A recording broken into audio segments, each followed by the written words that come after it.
Steve Hilton goes one-on-one with Dr. Jordan Peterson inside his Antidote to Chaos and Critical Rules for Life. We're going to be frank about the situation. Plus, a must-see Q&A with our studio audience on a Next Revolution special, Sunday.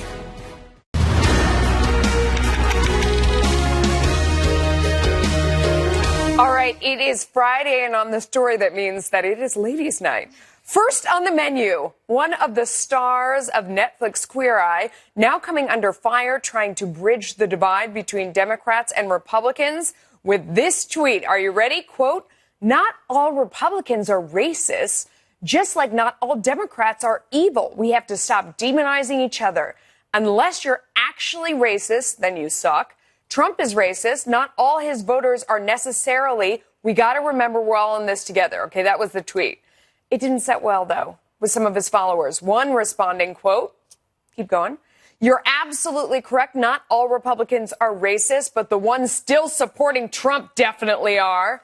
Another writing, "People who identify as Republicans are tacitly endorsing a party which has overt racism baked right into the party platform. That means they support racism, which means they are racist.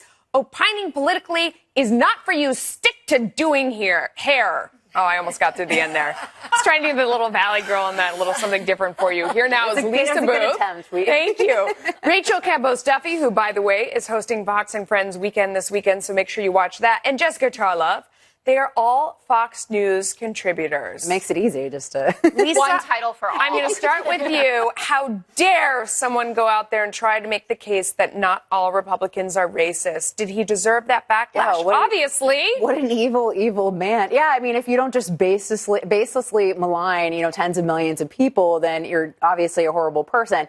I didn't like the comment about the president, but basically what he was trying to say is, look, we need to kind of get along. We need to be nicer to each other. And I would just like, for the record, everyone to know that Jessica and I went out for happy hour last night, and you can have fun and be friends with someone that you disagree with. An evil person sitting there throwing back a margarita. No, we had a great, I can't speak for Jessica, but I had a great I texted you. It was fun. We had a good time. I know. Well, that's what's, to me, that's the thing that's ironic, Jessica, is that so we all get on television, kind of argue with each other or whatever, but then leave it, most of us, 99% of it, know that, but in the rest of America right now, everybody's at each other's throats for real. They are. And also, everyone is dropping the part of the tweet they don't like. Right. He called out the other side of it, too, that Democrats all get demonized as being evil on the right. People say, oh, we're Republicans, or if you support the president, you're racist. And he's just asking for a little nuance in life. It's not surprising for you to get that kind of reaction, but I feel like people really need to lighten up. But it does seem like if you look at the responses, there really is no room in the resistance for, tolerance. Everyone's complicit. It does. I don't consider you part of the resistance. I think you're a pretty common sense Democrat. But I look at, what I saw from the commentary. And by the way, that's the best we can get is him saying Republicans aren't racist. Not all of them, but the president is racist. It's all so silly. Oh, okay, but I get called racist, by the way, and I'm Hispanic, and I don't know why they call me that. But if you're a Republican, that's what they say. But if you look at the responses to everybody's Twitter, the things that people on Twitter say to Jessica are as over the top as the responses to him. It's on all sides. Yeah. And sometimes I feel compelled to respond to them, and I'm like, she's actually a really nice person if you get to know her. You'll lose followers for that, by the way. You should stop doing it. But it makes me sad that, everything is so personal now, and people can't understand that you can fundamentally disagree with someone with politics and things like that, but still like someone as a human being and another person, have respect for them and have interesting conversation and still end the night in disagreement. But, hey, I like you. Let's do it again. And it makes me sad that I feel like we can't do that. It is one of the good things about working in this building. You do, and people do ask you all the time, what's Juan like? What's Jessica like? Awesome. He's a they great do, guy. because, The aliens walking the halls. People want to know. But guess what? We all really do get along. And do they ask you if everybody on the right is a racist? More or less. No, I wouldn't say is everyone on the racist, but people are curious on the other side of the fence, like what's Sean like? It's it's a complicated environment, especially when you do have such deeply held beliefs. Oh, I mean, I think their prices. Yeah, I know you. Yeah, I mean, we get Step along one great. is maybe stay off Twitter for a little while. Okay, It's so hard, though. Let me ask you about these cocktails that you have in front of you, because I'm certain that it's Friday night. Maybe you put a little something in there. So Dunkin' Donuts is trying to stick it to Starbucks for the fall, and they have announced that I've got to read this because I'm going to get it wrong. Their pumpkin spice maple flavored offerings are returning to the menu for fall starting August 27th. I had no idea. It's too soon. It's summer. It's so hot. It's summer. I would like to say that after we went to happy hour, I went shopping, which is not the best decision after a couple glasses of wine. But there were everything was fall gear. It was all fall. All this happens way As you're too drenched soon. in sweat from the humidity. Well, I'm not ready for it. We're not ready for pumpkin spice Wisconsin, lattes. And fall starts pretty early in northern All Wisconsin. right, well, fair enough, Bring fair on enough. the pumpkin lattes. I much prefer early pumpkin lattes than Christmas at Halloween. Which one's better? Did you guys do a taste test, Jessica? Oh, Did you do no. the Starbucks versus Dunkin'? I don't drink coffee because I used to think it would stunt my growth, which is obviously not going to be a problem. So I'm not having any. No, so but the girls can tell you. Yeah, I'm a Dunkin' girl myself I over Dunkin' Starbucks. Donuts too. I don't like Starbucks anymore. They annoy me. Yeah. Can I say that? I Yeah. will say Starbucks doesn't They're have this racist. thing. No, I just don't. It's just like The spilling, Dunkin' seems to have a better top to make sure Actually, you don't spill on That's how you're yourself. deciding which one of the two you're going to go for. I make my own lattes. Okay. All Very right, fancy. guys. Well, thank you. I'm not sure we solved this, but I think we solved We the solved the topic racist before. And many other issues in Good. the world. Thank you so much. Happy And don't weekend. forget to watch Rachel Campos Duffy tomorrow morning. That is our story here on this Friday night.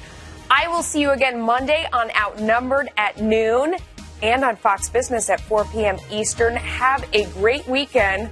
Tucker is up next.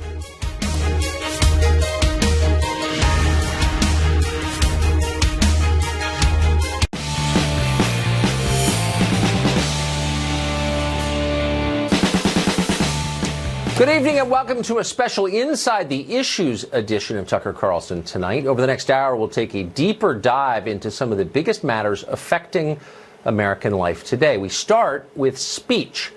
As you probably heard, recently many of the biggest tech companies joined in a coordinated effort to censor content from broadcaster Alex Jones. Apple, Facebook, Spotify, Vimeo, YouTube, Twitter, all of them pulled or froze Jones's accounts on the grounds that his views are too dangerous to be heard publicly. The left, which seeks to crush anything it can't control, applauded the news. The institutional right in Washington, afraid of being criticized, mostly stayed silent. That was foolish and it was cowardly. This isn't about Alex Jones or any one person. It's about the central principle of our society, and it's at stake here. Do people have a right to communicate their views? It doesn't matter what those views are, Alex Jones's views or anyone else's views. They may be misguided, they may be repugnant. Often they are. But there's a remedy for repugnant views. Make a counter case. Defeat bad ideas with good ideas. Kill lies with truth. That's how healthy societies function. We are moving in the opposite direction. Increasingly, the people in charge use technology to silence criticism, mostly of them. The left will tell you that defending Alex Jones's right to speak is the same as defending what Alex Jones says. That is a lie, and they know it's a lie. We would make the very same case on behalf of Jill Stein or Noam Chomsky on the left or anyone else the establishment was trying to silence. The left-wing ACLU spent about 100 years representing radical extremists whose views they hated, and they did it to make that point. Free speech is for everybody, even the crazies. That's the very definition of free speech. In a free country, everyone can be heard. In totalitarian societies, only the powerful can be heard. The left used to understand that, but they don't anymore. What changed? Why are the most powerful companies in the world suddenly so threatened by an independent radio show host in Texas that they're willing to lose business in order to make him shut up? And Jones is hardly their only target, that's for sure. Virtually every day, the big tech companies censor someone else whose political opinions they disagree with. You see it all the time. Last summer, the CEO of Google, who is a billionaire, by the way, flew home from family vacation just to fire a low-level programmer called James Damore. What did Damore do? His crime was writing a private memo that gently questioned identity politics. The reaction in both those cases, and many others like them, was weirdly disproportionate, almost hysterical. It was like shooting someone for looking at you funny. Confident people don't behave like that. Insecure, terrified people do. And that's the point. Our establishment crushes dissent not because our establishment is strong, but because it is weak and afraid. In the words of a perceptive essay this week, quote, censorship is what happens when powerful people get scared. That piece was written by a former Wall Street executive called Michael Krieger, and it's worth quoting at length here. Elites aren't afraid of what Alex Jones says, Krieger writes. They're terrified that it's popular. They're in denial about the consequences of the world they created. Trump didn't divide American society. Alex Jones didn't cause our widespread and, by the way, justified distrust in institutions. Elites did that with their spectacular failures. Trump's election and Alex Jones's popularity are merely symptoms of a corrupt and failed status quo, the stewards of which refuse to take a look in the mirror, accept blame, and reform. Censorship by Silicon Valley billionaires will backfire spectacularly. Ultimately, it's safer for society to have open public forums where all ideas, whether you consider them dangerous and crazy or not, can be openly expressed alongside each other. Deplatforming popular content won't make it go away. It will just shift to areas of the internet you may not see, where it will fester and grow stronger over time and even more intense and radicalized echo chambers. You'll think it's gone from society because it's been safely cleansed from your corporate government Facebook timeline, but it may grow even stronger in the shadows. End quote. In other words, censorship does not work. Ideas spread. The good ones, which are rooted in nature and observable reality, take root and they endure. People know what's true. They can smell it. You can't stop them from knowing that. You can't control their minds. You can only humiliate yourself and undermine your own authority by trying. Our childish billionaire overlords may be geniuses, they say they are, but they don't understand that. Someday soon they will learn, and that is a comforting thought at a time like this. Joining us now is DePaul University professor Jason Hill. Professor, thank you for coming on. Thank you. So tell us your view of why censorship from the left, but not exclusively from the left, but mostly, has increased. That doesn't seem like the sign of confidence. It seems like the sign of people who believe they're losing control. Well, I think what has happened is that the right has lost the cultural wars. I think that we are seeing a period since the 1964-65 period in which the free speech movement was fought, ironically, by the far left. We are under the nefarious control of a far left movement that is exercising cultural power and is in control of our cultural institutions. And what we have are these institutions like Google, like Twitter, like YouTube, yielding to that cultural power out of fear of retribution or repercussions that they fear will have financial consequences. But make no mistake about it, we are in the throes of a far left that has exercised and is exercising great cultural power over our society. They have won the cultural wars. What I don't understand is why people who dissent, who have different views, tend to be so passive in the face of attempts to shut them up. I understand why people don't like Alex Jones. I'm not defending Alex Jones's views, obviously. But if they can silence a radio show host, or if they can silence James Damore, the engineer at Google, why can't they silence you? Or why can't they silence me? Of course they can. Why don't we fight back against this? We can't fight back because we don't have the moral courage to fight the opposition. We are apologists for our values and we're apologists for our principles. Yes.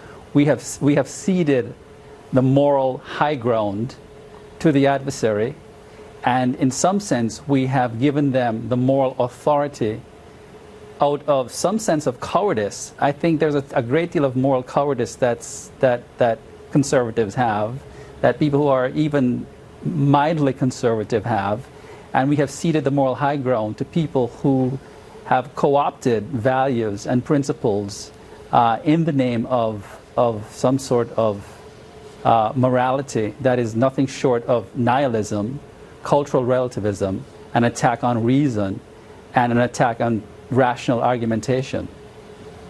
But it's a lack of courage, and it's a lack... Yeah. I think you're exactly right. But if all people who dissented from the prevailing view of say, our tech billionaires who have so much control over our speech, paused and said, I'm not actually going to go along with this. You don't have the moral high ground over me, and I am going to say what I think. I'm going to say it even louder if you try and silence me. I mean, you could actually make some headway fighting back against it, couldn't you? You could, but I think the point I'd like to reiterate is that we don't really realize the kind of cultural power that is being exercised and the kind of intimidation tactics that is exercised and wielded over people who have dissenting views. There is a kind of hijacking of one's moral conscience that has to be reckoned with. And I think until people who hold conservative values or people who are on the other side of the spectrum say, no, this is wrong, free speech has got to be defended, and whether it's even, I would go as far, Tucker, as to say even hate speech, so long as it's not an incitement to violence. I appreciate you, Professor, for reminding us of that. Thank you very much for that. Thank you. We want to hit another topic that has emerged again and again in the news recently: socialism. Socialism, of course, has a century-long track record of creating human misery and destroying countries, from Russia to Venezuela. But the ideology has proven impossible to kill, and it is flourishing, or appears to be flourishing, in the modern Democratic Party. Democrats as a whole now say they view socialism more favorably than they do capitalism. Politicians like Bernie Sanders and Cynthia Nixon proudly call themselves socialists. Maybe there's a little taint to socialism that turns people off. I don't really think so. I think the real issue is that the ideas that we have been talking about, almost without exception, Stephen, are now ideas that are mainstream ideas that are supported by the vast majority of the American people. Republicans are going to call us socialists no matter what we do. So we might as well give them the real thing. Give them the real thing. But what is the real thing? And what are they talking about when they say they are socialists? David Azarad has thought a lot about this.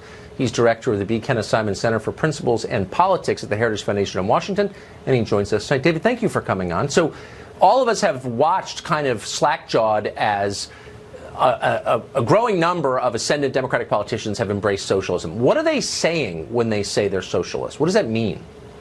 I think you should look at the policies they support rather than the labels they use. And there you'll find that what they're calling socialism is basically just liberalism. They want more regulations on the private sectors, and they want bigger entitlements. So basically, socialism has become a synonym for a more aggressive, self-confident brand of liberalism, and it's definitely spreading. But Marxist-Leninist socialism, the intermediary stage on the way to communism, that's completely dead in the U.S. and enjoys almost no support. So I would tell my friends on the right not to panic that this is not the birth of communism. What it is just is a renascent, more aggressive form of progressivism. No more Bill Clinton, the era of big government is over, but an assertive and demanding and self-confident form of liberalism. It does seem like, though, somebody has failed. Maybe it was parents, maybe it was teachers, maybe it was both, in making the term socialism unacceptable. I mean, no one is espousing Nazism. That's been obviously discredited, and for good reason. Socialism, self-described socialists, murdered tens of millions of people in the last 100 years. Why is the word itself not more verboten? I mean, look at what we teach in our schools. By and large, there are only three things that kids learn about the past: Nazism, Jim Crow, and slavery. And they know that that's bad. Socialism killed and communism killed 100 million people in the 20th century, but that's not really taught. And then the other thing to keep in mind is 2008. 2008 happens, and immediately the left reacted and said, this is capitalism. This is the legacy of Reagan. Right. This is unregulated greed. It's the private sector running amok and trampling over the well-being well-being of Americans. And then the pollsters come along and they give the American people a choice between capitalism, which to many on the left and to millennials means 2008, or socialism, which has come to mean kind of we're all in this together, we take care of one another, or the government gives us free stuff. And people say, well, I sure as hell am not going to support capitalism, therefore I'm going to support socialism. I think it's more an indictment of our failure to properly teach history. And look, the fact also that words evolve and their meaning changes over time. And I think today, for a lot of people, socialism just means big government. Libertarians and some conservatives never really reckoned with the deep resentment about the bank bailouts, I always thought. Did it ever occur to them that, people looked at that, if you're a non-economist like me, and you think, well, if my business fails, no one bails me out, but we're bailing out these billion-dollar banks? I mean, people kind of hated that, and why wouldn't they? And I also think we didn't offer a simple counter-narrative. I mean, there have been very intelligent and profound explanations offered on the right by economists of what happened. But to put it bluntly, what's our talking point? And I've been in D.C. now for 10 years. I still don't know what it is. So that I think in the popular consciousness, 2008 was caused by deregulation and greed, which I think you and I both know is not the case. But we kind of lost that battle. David Azrab, one of the smartest observers of all this. Thank you for joining us tonight. I appreciate it. Thank you, Tucker. Our Inside the Issue special continues just ahead with a look at big tech. Even when you think your phone is not listening to you, it likely is. We've been investigating this for months, and that investigation continues after the break.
Welcome back to our Inside the Issues special edition of Tucker Carlson tonight. The people who run the tech industry already know a lot more about you and your neighbors and your family than the East German Stasi ever could have dreamed, but they're always looking for more information. And for most people, the smartphone is the way they get it. Your phone doesn't just track where you go, though it does do that. It can also listen in on your conversations, your in-person conversations, and use them to decide which ads you see online. Brett Larson hosts Fox News Headlines 24/7 on Sirius XM Radio. He frequently investigates tech stories for us. So, Brett Larson, I know this can't be true because we've suspected this for a long time, but the industry has denied it repeatedly. Right. But you're saying it is real? They have denied, but every time someone sits down and researches it, it seems it is actually happening. That the conversations that you're having in front of your smartphones are being listened to, and then advertisements appropriate to the conversations you had will pop up the next time you go online. Wait, can I just interrupt you just to make sure I have this right? So this is not when you're speaking to Siri, not when you're talking to the phone, but when your phone is sitting on a table in a restaurant in your like home. right here, and it's you don't hearing me. Even now, but how is that legal? You know, here's the thing. This is where, and when we had Mark Zuckerberg in Congress said over and over these end-user agreements that we all just kind of click through and we don't pay attention. For what we know, it could be buried in there, but it could be buried in there in such a way that you don't really understand what they're saying. When you open an app for the first time, when you download the Facebook app, for example, and you open it for the first time, it may say, Facebook app would like access to your camera and your microphone. And logically, you're going to think, oh, it's because I want to put pictures on Facebook directly from the app. But buried in that license agreement, it may say flat out, and you know, we're listening to the things going on around you when you post your photos, so that we can take the mood of the room, or so that you're not posting a silent movie, basically. But this reporter at Vice Media did the same thing, and he did it the same way. All of us have heard this story over and over, these anecdotal things of like, you know, I was talking about wanting to go to Japan, and the next thing I know, I'm in front of my computer and there's all these ads for cheap flights to Japan. And most of us dismiss it of like, there's no way that could be happening. Zuckerberg's in Congress. He says there's no way we're not listening to you. But other researchers have found that a lot of these apps are actually listening to us, and they're also paying attention to how we interact with the app. They're going to excuse it away.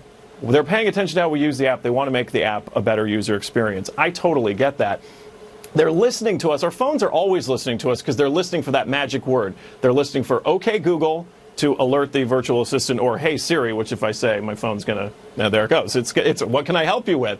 But in order for my phone to hear me say that, it's got to be listening to me all the time. So it's a matter of what other apps are also listening and what they're called trigger words to get them to start paying attention. For all we know, the Facebook app trigger is, I'm thinking about, and then the next thing is what they're listening for. Yeah, but I guess that's the point we don't know. Yeah, by the way, Congress banned lawn darts and clove cigarettes because they were a danger to the public, but they've done nothing about this because they're pathetic in the pocket of these companies. But let me ask, where does this data go? They have all your conversations, all your intimate conversations. What do they do with it? They take it back, they process it, and they sell you advertisements. That's, you know, when we did that investigation into Google and tracking your location, it's really about, they want to know where you go, they want to know your routine, because then they have a more valuable sell to an advertiser. You're not just going to a fast food restaurant and saying, we're going to give you 1,000 customers. You're going to a fast food restaurant and saying, we're going to give you 100 customers that absolutely walk past your store every day, and 10 of them walk in once a week, and we know this for a fact. Now they can go a step further and say, of those 10 that we know walk into your store, one of them is actually talking in the morning about how he wants to get breakfast at your particular establishment, and they have all this data. Why would any sane person ever bring a smartphone into a bedroom? Seriously. I know. It's a valid question, and when you think about it, we've got baby cams, pet cams, all these things in our homes connected to the internet. We don't know where that's going. So my advice would be, turn the phone off if you're bringing it in the bedroom, because it is probably listening to you. And I'm not trying to sound alarmist. I'm just trying to be realistic. Well, you're the opposite of an alarmist. I'm alarmed. I'm terrified. And I'm upset that Congress doesn't care enough to do something about this. Brett Larson, need to get savvier about it, indeed. You think? It's insane. Yeah. Thank you for your relentless investigations. I appreciate them. Thanks for having me, Tucker. Up next, the war in Afghanistan continues to drag on. 17 years and counting, billions and billions of dollars. Is victory anywhere in sight? What should we do about America's longest war? Our Inside the Issues special continues just ahead.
Live from America's News headquarters, I'm Trace Gallagher in Los Angeles. After 2 days of deliberation, still no verdict in the Paul Manafort fraud trial. Jurors are set to reconvene on Monday. In another development, the judge revealed today he has received threats and he fears for the peace and safety of the jurors. So he will not disclose the names of the panel once the trial is over. The judge himself is currently under the protection of U.S. Marshals. Manafort is accused of hiding from the IRS millions that he made advising Russia-backed politicians in Ukraine and then lying to banks to get loans when the money dried up. He faces 18 felony counts on tax evasion and bank fraud. Earlier today, President Trump issued a fresh defense of his former campaign manager, calling him, quote, a very good person. When news breaks out, we'll break in. I'm Trace Gallagher. Now back to Tucker Carlson tonight.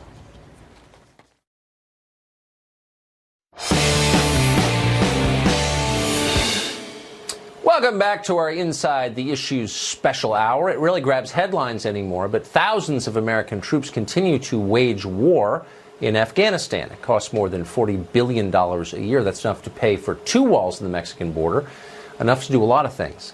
Victory, though, seems as far off as ever, maybe farther away than ever, as Taliban forces control huge swaths of the countryside. They recently laid siege to Ghazni, a major city less than 100 miles from the capital, Kabul. President Trump promised in 2016 to keep the U.S. out of foreign quagmires, but what can he do about this quagmire that he inherited?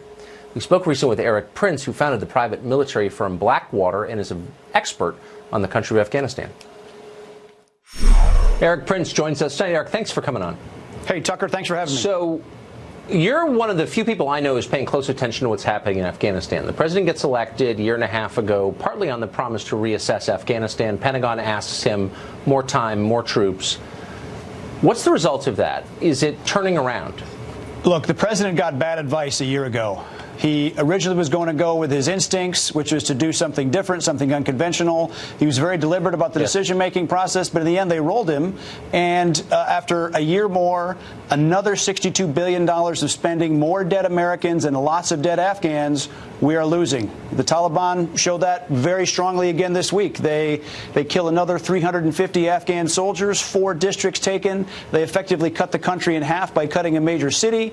And just this week also killed 50 kids in Kabul studying for taking a college entrance exam. So the country continues to melt down.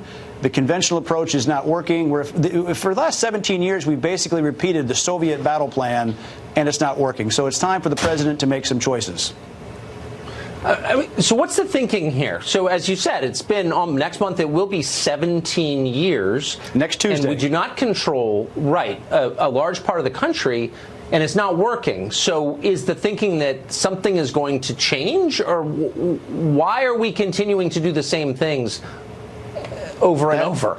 That is the definition of an insanity, to do the same thing and expect a different result. Again, the president got bad advice. He was only given the option of more money and more troops or pull out completely.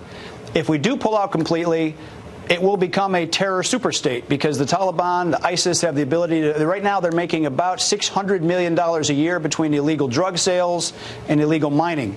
The 9/11 attack only cost $500,000, but we need to, as a country, have a sustainable and effective program going forward. And with the thousands, the 15,000 U.S. troops that are there, the 30,000 contractors in country is not working. We've recommended a much smaller, a much more unconventional approach, really that goes back to what worked after 9/11, which was a CIA-led, very small team, very fast, very maneuverable, not a big plotting conventional approach. Right now, we're spending $62 billion. Even some of the staff in the White House are lying to the president. They're saying, we're only spending $15 billion. No, you can look in the overseas contingency funding bill of the Pentagon. They're spending 49 plus 17 in base support for their efforts in Afghanistan, and it's wrong, and it's a much cheaper way to do that. For all the talk about Pakistan abusing the United States, it's true, but because of the Pentagon's very thirsty, very hungry footprint, we can never actually choke off Pakistan because they can choke off our supply lines. So the president should appoint a special presidential envoy, effectively a bankruptcy trustee. The president understands how to restructure basically bankrupt, failing situations. He needs to do that in this situation, give that envoy the Title 50 authorities, just like the CIA had when they went into Afghanistan after 9/11, and work this thing out. Now, there is a new commander going in who is a guy with a special operations background. That is a very good step, but the president can bolster that and have one person that reports to him to unify the multi-headed hydra of U.S. government policy and fix this. I know the president's frustrated. He asks about it all the time, I'm told. And it's time for the president to take a different path and solve and end this longest war in America. There are Americans dying there now who were toddlers or not even born when the Twin Towers fell 17 years ago.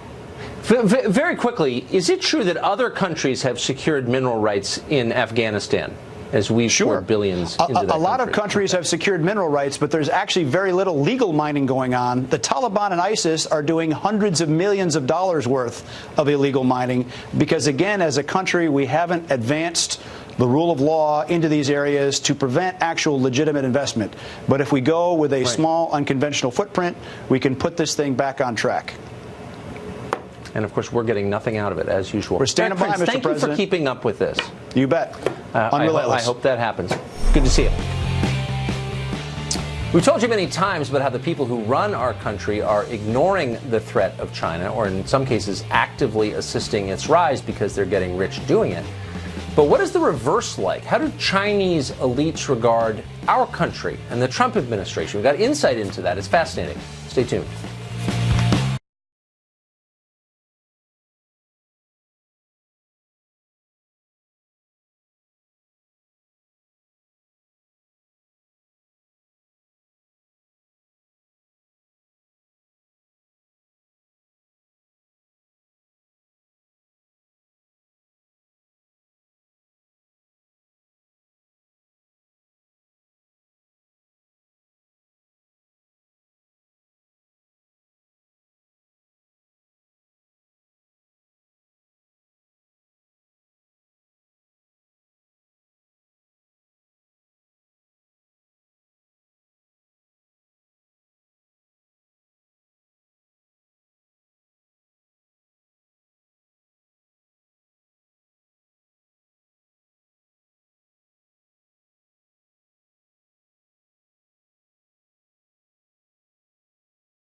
Welcome back to our Inside the Issues special hour. The people who run this country are obsessed with Russia.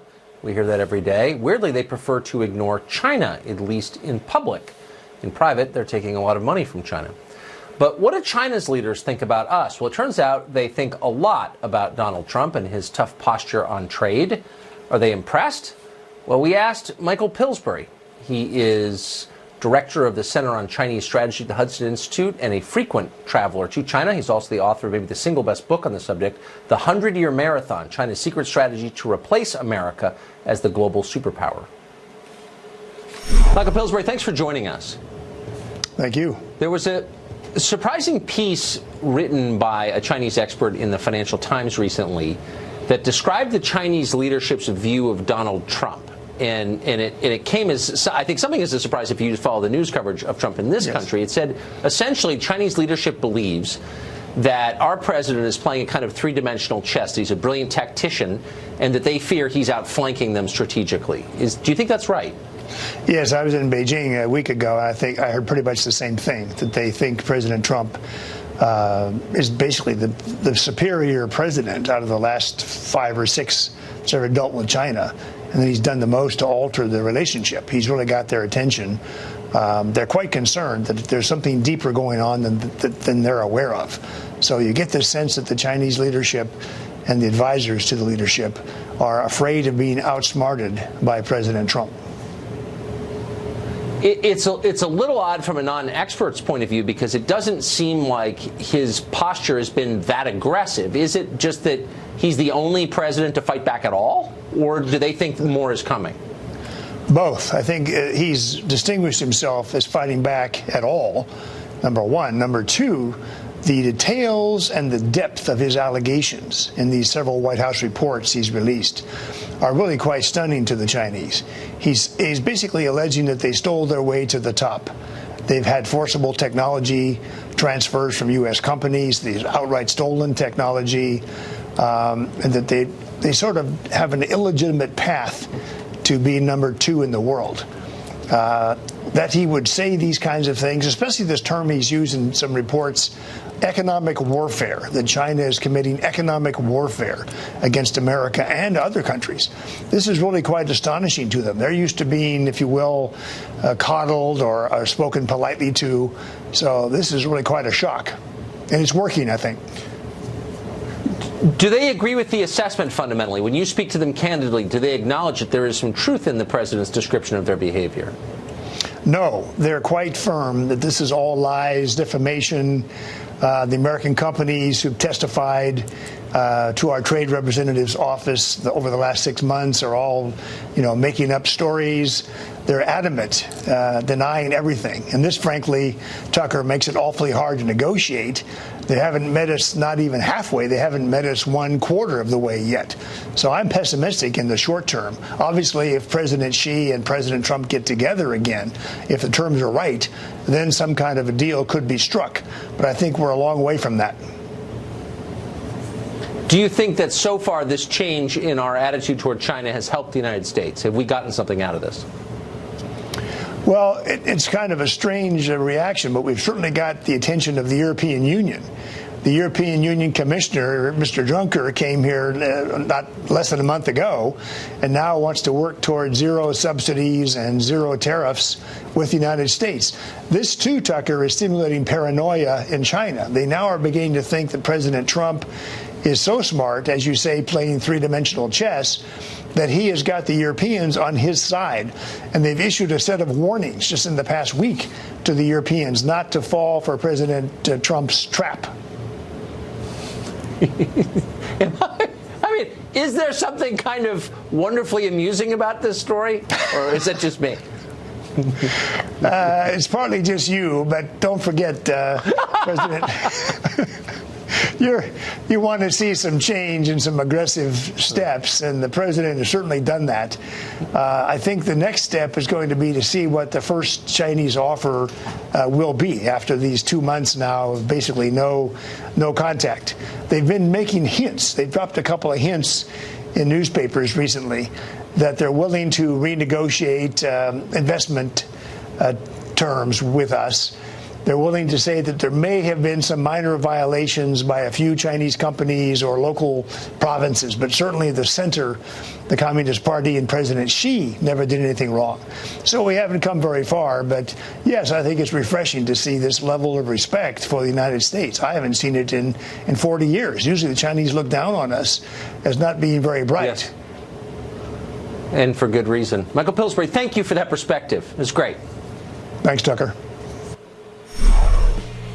Well, tonight we continue our ongoing investigation into the world of horse meat. We recently talked to someone who advocates eating horses, but because this is a balanced show, tonight we're going to speak to a horse advocate horrified by the idea of barbecuing Seabiscuit. That's next.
Welcome back to our special Inside the Issues Hour. We recently touched on a little-known but important issue in American life, horse meat.